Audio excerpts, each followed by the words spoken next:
Hello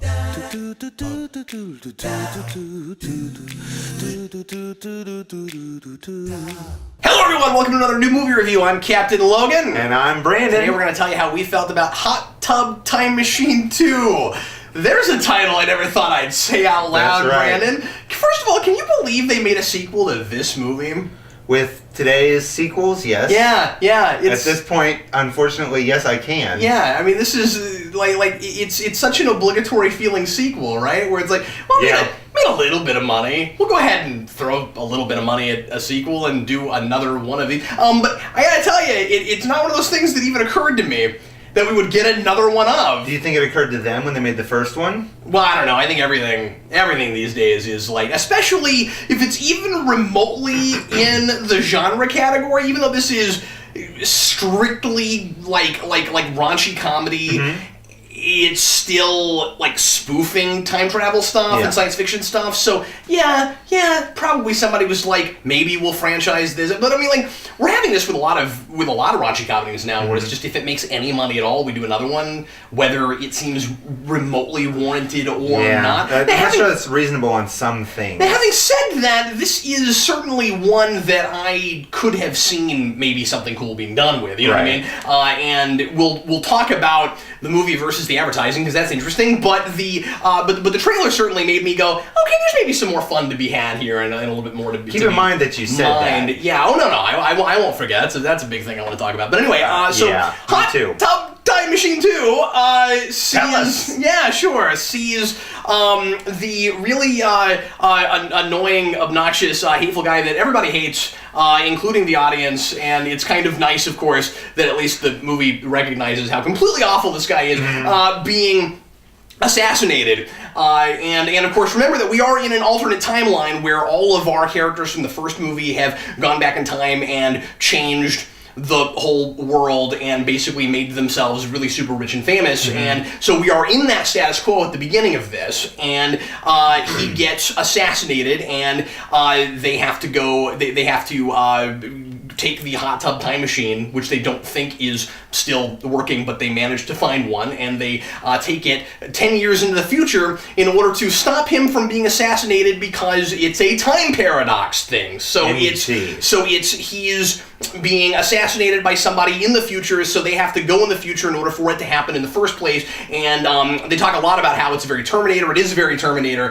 and it's that whole paradox of the future has to happen regardless of the fact that it doesn't really make any sense that it would happen in order for the person to go back in time in the first place. Time paradox. Makes sense to you? Yeah, sure. As much as time travel ever does. So anyway, that's my quick synopsis. And Brandon, what did you think of Hot Tub Time Machine 2? Really quick question. Is it synopsis or not synopsis? Never mind. I forgot the word. Yeah, the singular of synopsis is synopsis, Brandon. Paradoxes or paradoxes? It's paradoxes. Paradoxes, okay. Almost positive. Funny you should say what you said earlier. This movie made me feel like I got duped by another trailer. But is that a bad thing? Well, now why do you say is it a bad thing? I mean, so are you? Did you like what you got better than you thought you would based on the trailer? No. Okay. But I may have liked it almost as much as what I thought we would get based on the trailer. Mm-hmm. So that's why I wonder if it's a bad thing. Because I really would have liked to get what we got from the trailer. Yeah. Don't get me wrong, that would have been nice. Well, and we'll get to that in a second. Well, real quick, without spoiling anything, explain for folks that haven't seen the film why you're saying that about the trailer, and specifically that we feel like we got duped by it. Specifically, this trailer included several events that were, how should I say, truncated. Mm-hmm. In a specific way that they weren't the major plot points in the movie. Yeah. But they were there. Mm-hmm. I just felt like we were going to get a totally different movie than what we actually got. It's a lot like Amazing Spider-Man 2, I'll say that. Okay, yeah. As far as what they did with that trailer. Indeed. But anyway, so this movie in general. In general, this movie actually had quite a bit going for it, in the fact that I actually did very much enjoy the first one, and I had no idea about the first one going into it, and I enjoyed the parody aspects of the time travel spoofs.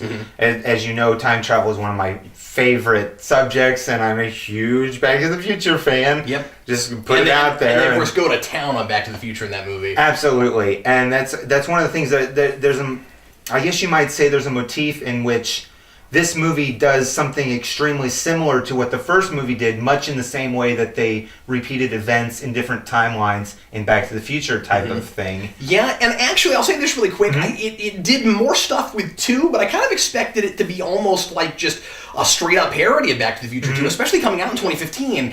And I would assume that they made sure to get it out this year because of Back to the Future 2. And there was less of that than I thought there'd be.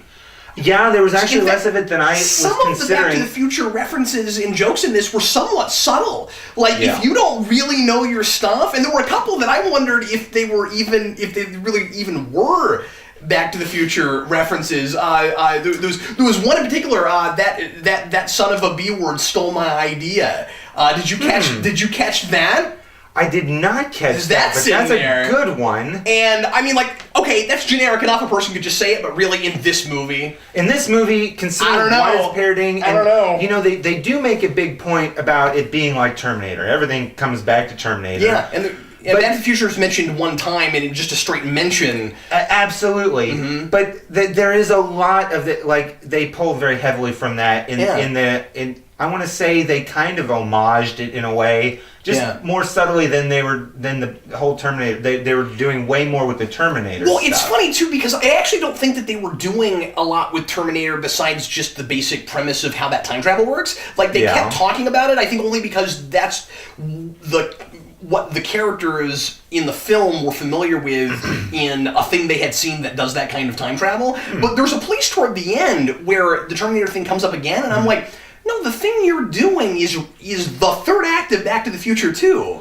And I was just really surprised that they said Terminator again there because I was like, no, you're kind of. I mean, it was also Terminator, but the situation was almost exactly. There's also a reference that they make to Terminator that was actually more of a reference to Back to the Future Part 2. Yeah. And I thought, well, they probably should have more pushed it for that than what they were pushing it for. But I will say this, the movie did have a little bit of heart in it for me. I enjoyed that. I felt the characters, as kind of one-dimensional as they are, for me they did have some development, barely, but it was there. For me, the fun of this movie was more about the time travel and did they make it work, did they not make it work. And all in all, I would probably have to say that the time travel itself worked for me, and the story was okay, not what I was hoping for, but it was on par with what I expected from a movie like this. Just different than what I was expecting, like I said, based on the trailer. So for me, the downside of this movie was it was nothing how the trailer presented it. That was the biggest downside for me. And you're not saying that in the sense that like it's got to be exactly what you expect, but it was presenting a movie you were more excited about than what you ultimately got, is what you're saying. Right, and that happened with Jupiter Ascending in such a huge way. Right. Well, that's different. That's just a plain up bad movie. But Indeed. And this was not a bad movie. I consider this a good movie. But I will say this, while I am feeling it, I would say you do not have to see this one in the theater. You can wait it out till it comes out on Blu-ray. Okay, all right. Well, Brandon, this movie made me feel like I've either been mentally violated or desensitized to everything. Okay, sure. The raunchy comedy stuff just goes way too far for me, and I expect that going in. I saw the first one, and there was one scene in particular in that movie that I had a really tough time with. But this one did, in a way, what the second Transformers did with the first Transformers, was it took the comedy I didn't like and it ramped it up to 1,000. Yeah. This movie really has that, and my big complaint, beyond just not for me. I will say that folks that really like raunchy comedies, this is probably an okay one. Right. I don't know what the standards for good raunchy comedy is. You know what I mean? Because as you said, this movie lives and dies by whether or not you think it's funny. So there's a lot of... So trying to review it is a very, very subjective thing.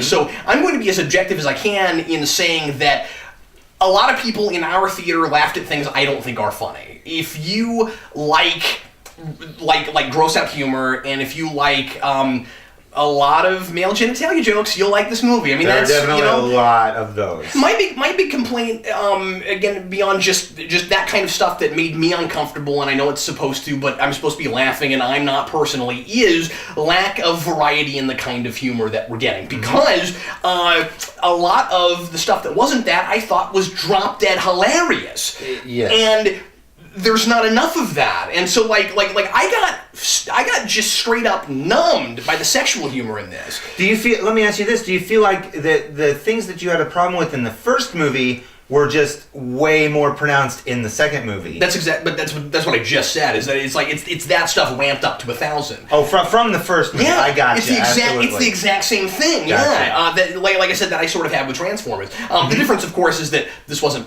2 hours and 45 minutes long. But yeah, the time travel stuff, just like with the first movie, I was surprised by the stuff that subverted my expectations. I thought that a lot of the story was actually kind of in some places inspired.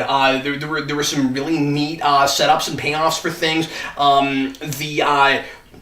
Like you said, the parody aspect of doing this kind of a paradox was really funny, because you get to the end and it's so obnoxiously, hilariously convoluted, and it knows it, and it's a lot of fun. Yes. As far as like character arcs and caring about people and stuff, of course that's on the back burner. What's irritating is that the film in the first movie did this to a degree, but I still kind of liked people by the end of that movie. The thing with this one is that it's putting enough of an emphasis on that stuff that it wants me to kind of take it seriously, at least here and there. Like, for the most part, it's just a straight up hilarious crazy farce, right? Right. Except for when I'm not finding it hilarious, because I'm there's some looking away at the screen going on, is all I'm saying. But I had that too going on. My big thing is they give one of the characters, at least for this material, a legitimate character arc, and then they kind of just deflate the whole thing at the end for a joke. And okay, I guess I'm allowing myself to be more invested in these people than I should be, but and again I'm saying in the context of the movie, right?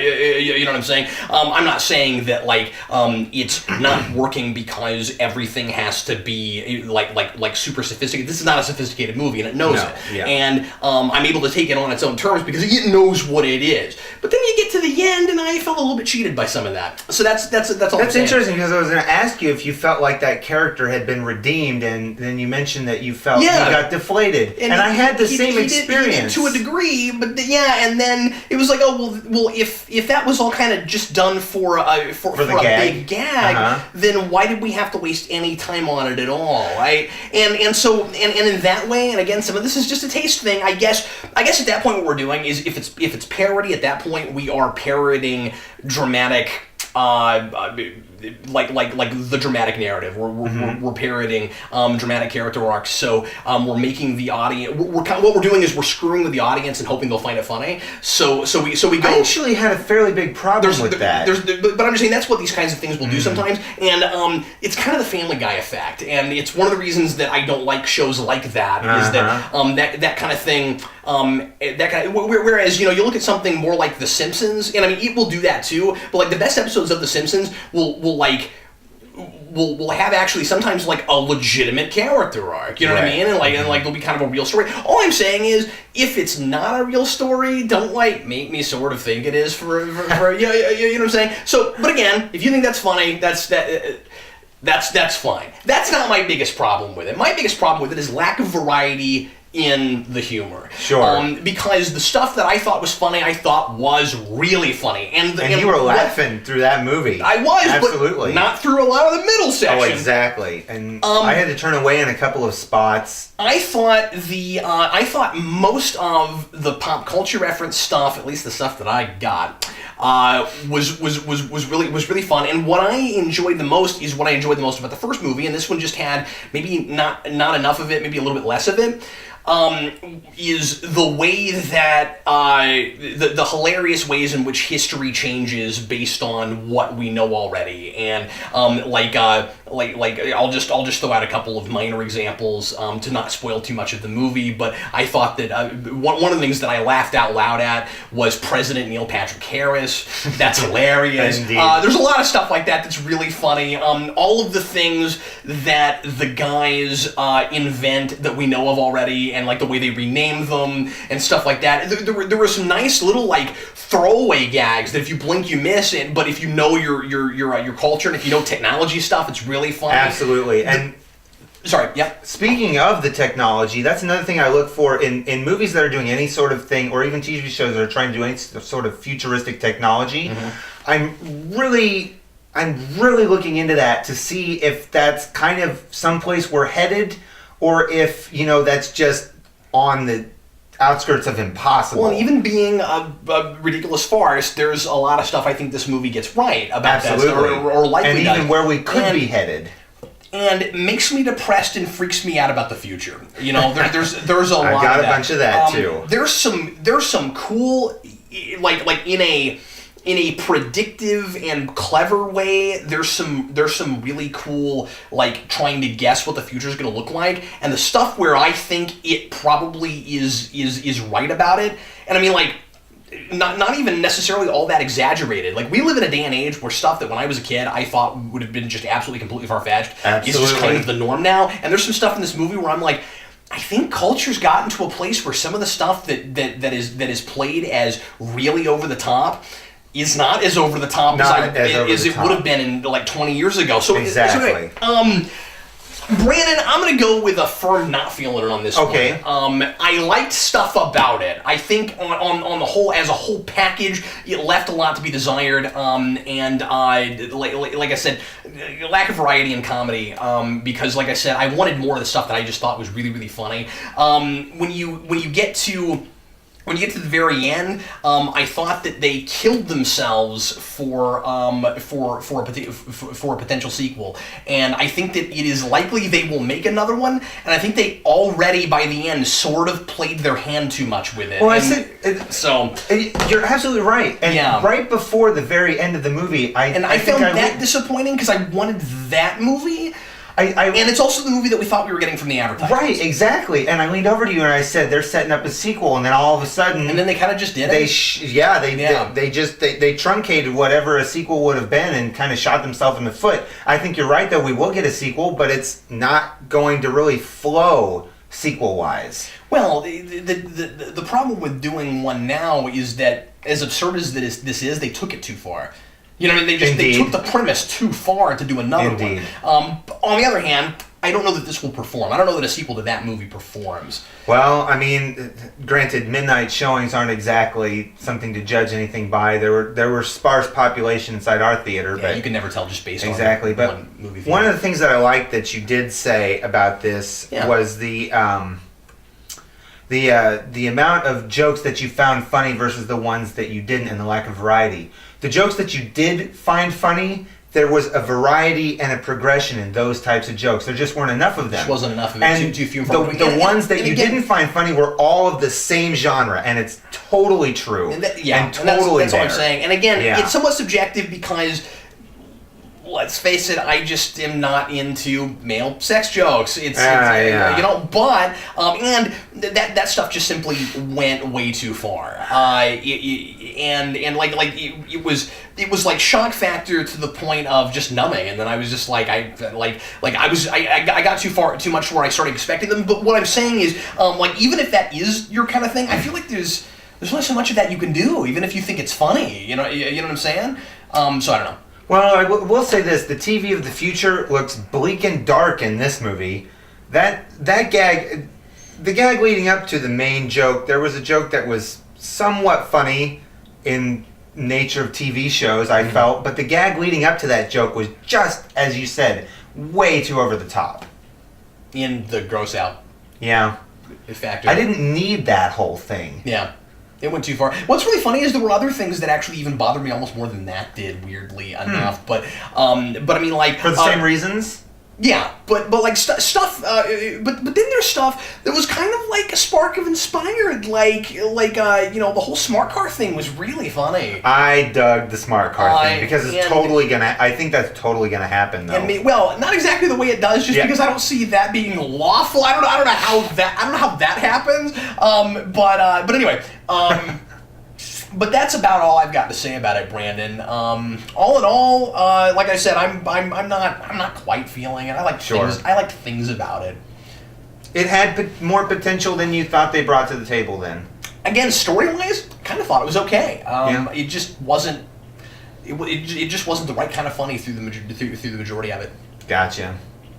Alrighty then. But anyway, everybody, thanks as always for watching how we felt about it, and we will talk to you next week about another movie and tell you how we felt about it. And if you saw Hot Tub Time Machine 2, leave your comments and let us know what you thought about them or what you thought about the movie. And in the meantime, we'll see you next week. I'm Captain Logan. And I'm Brandon. Thanks for watching. Do do do do do do do do do do do do do.